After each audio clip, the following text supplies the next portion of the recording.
Ada yang sudah kena, ada yang belum kena. Kalau yang belum kena, saya 2016, 2017 pernah menjadi Kapolda Jabar.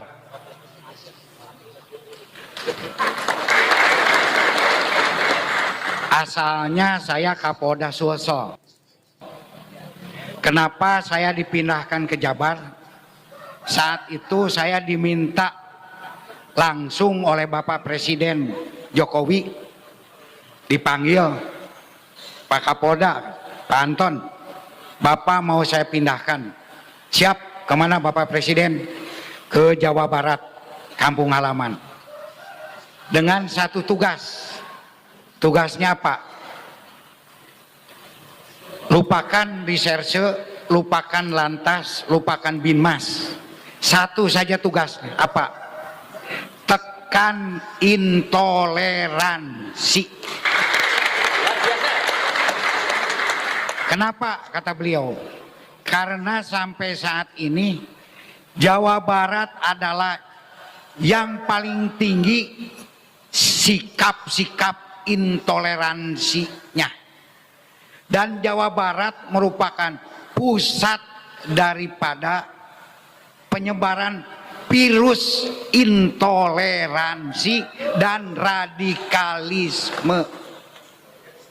Makanya waktu itu saya membuat yaitu Sawala Kebangsaan. Nah, alhamdulillah saya sekarang sudah pensiun hampir 5 tahun. Dulu juga saya mengundurkan diri. Bina sudah pensiun, tetapi tugas belum selesai. Makanya ketika Ceng Mujib sebelum di PWI ini mendirikan Al-Magari, saya ada di belakangnya. Al-Magari itu adalah singkatan dari Aliansi Masyarakat Garut Anti Intoleran dan Radikalisme. Satu-satunya di daerah Priangan yang berani melawan ex-DITI, melawan NII, melawan ISIS dari kalangan sipil yang secara terang-terangan adalah Ceng Mujib dengan Al-Magarinya.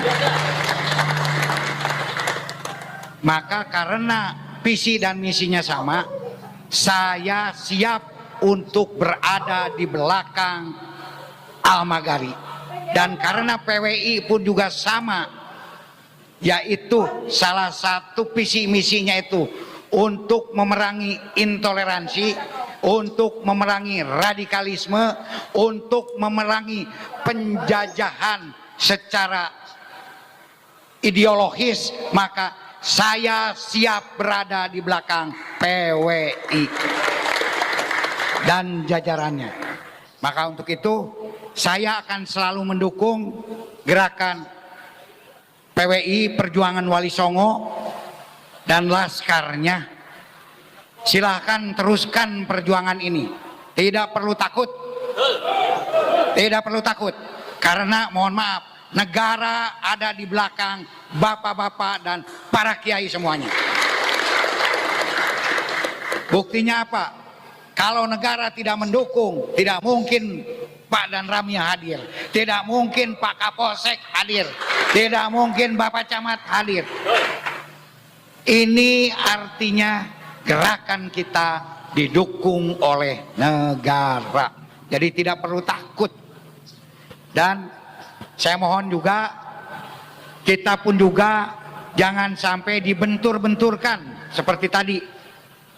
Kita sekarang ini sedang dibenturkan dengan NU. Padahal justru PWI adalah sebagai penguat NU. Namun kalau PWI itu bukan hanya anggota NU, tapi siapapun juga warga negara Indonesia yang cinta akan negara, yang jangan sampai dipolitisasi oleh agama, bergabung di dalam PWI. Karena sekarang sudah ada politisasi agama. Agama berpolitik boleh, tetapi ketika politisasi agama itu tidak boleh. Apalagi di sini kita lihat adanya satu kelompok, satu golongan yang merasa paling tinggi, yang merasa paling suci, sehingga bangsa kita, bangsa Indonesia sebagai yang berdaulat di negaranya sendiri dianggap lebih rendah. Juga mereka menganggap bahwa dengan berkedok agama mereka seolah-olah yang paling benar, yang paling suci, sehingga bangsa Indonesia adalah ada di kelas 2. Ini adalah penjajahan secara ideologis dan itu harus siap melawan. Alhamdulillah. Makanya itulah kenapa saya ada berdiri di sini, dan saya juga bahwa PWI ini juga sejalan juga dengan salah satu ya misi kita bersama. Apalagi saya sebagai ya sekarang selain di agami, saya juga ada misi di budaya. Karena dari dulu pun juga zaman para wali, agama dan budaya itu merupakan satu jalur sejajar. Agama yang berbudaya, budaya yang beragama, yang nasionalisme. Tidak mungkin Islam bisa masuk di Tatar Sunda, di Jawa, di Nusantara kalau tidak berakulturasi, tidak berkolaborasi dengan budaya. Salah satu contohnya, mohon maaf, Kangjeng Sunan Syekh Syarif Hidayatullah itu ketika mendirikan masjid, beliau adalah putra dari Raja Mesir yang masih ada klan Rasulullah, dan beliau pun juga adalah cucu Prabu Siliwangi Sibaduga Maharaja.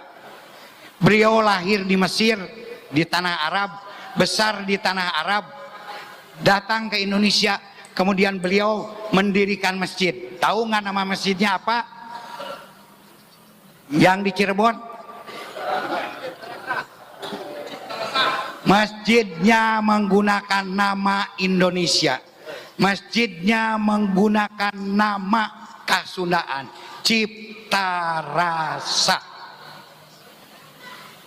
Ini budaya.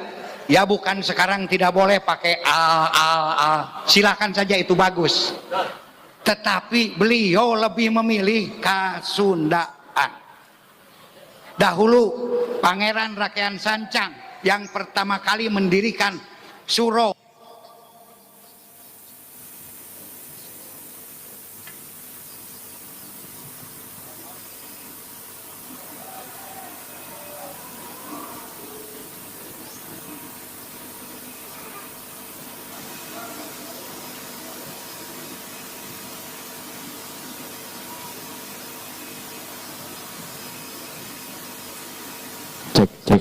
cek. Danten.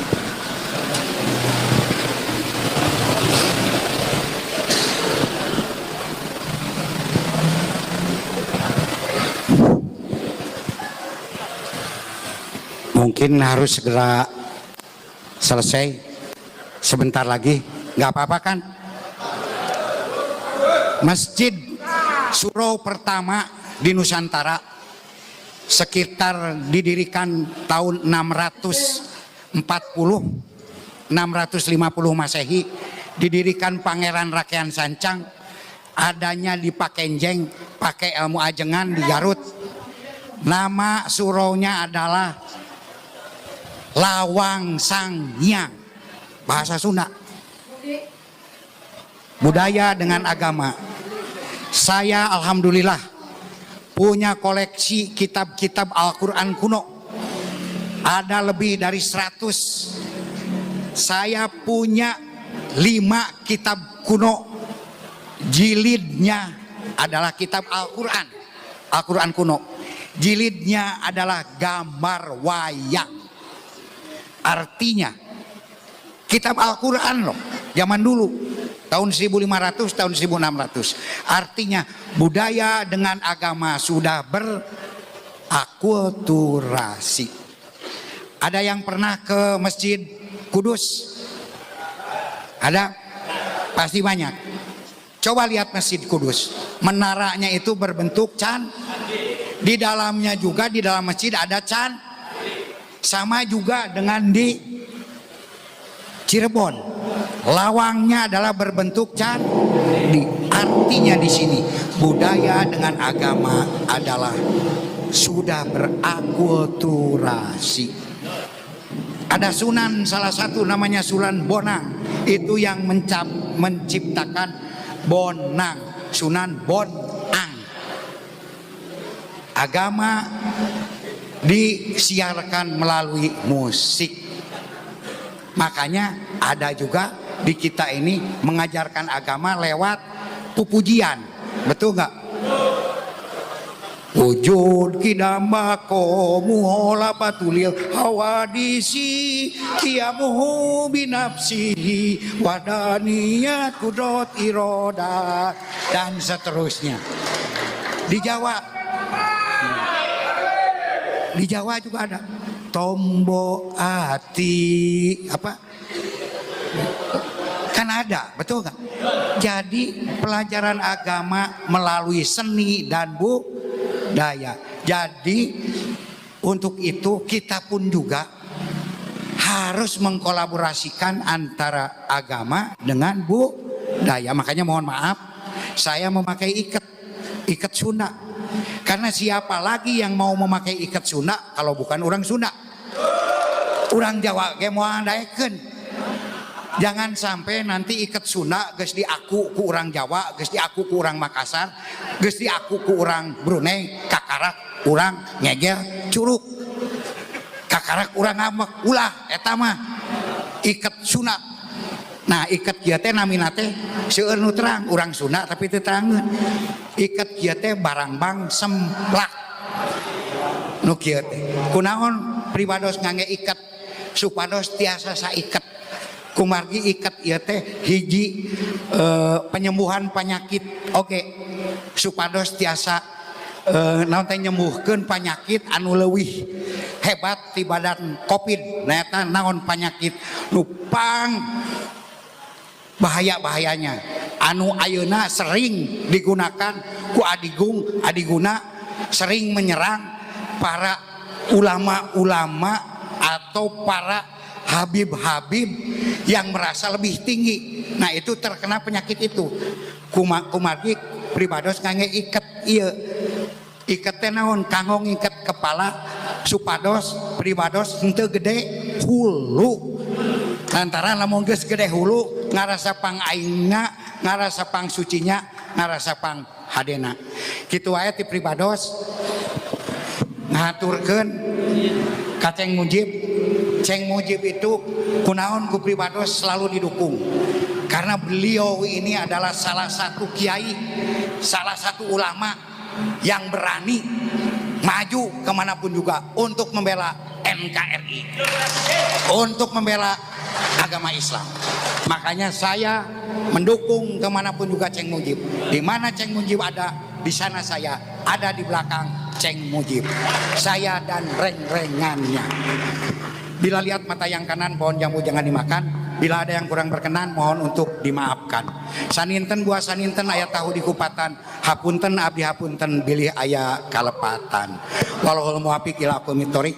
Billahi taufiq wal hidayah. Wassalamualaikum warahmatullahi wabarakatuh. Waalaikumsalam warahmatullahi wabarakatuh. Sampurasun.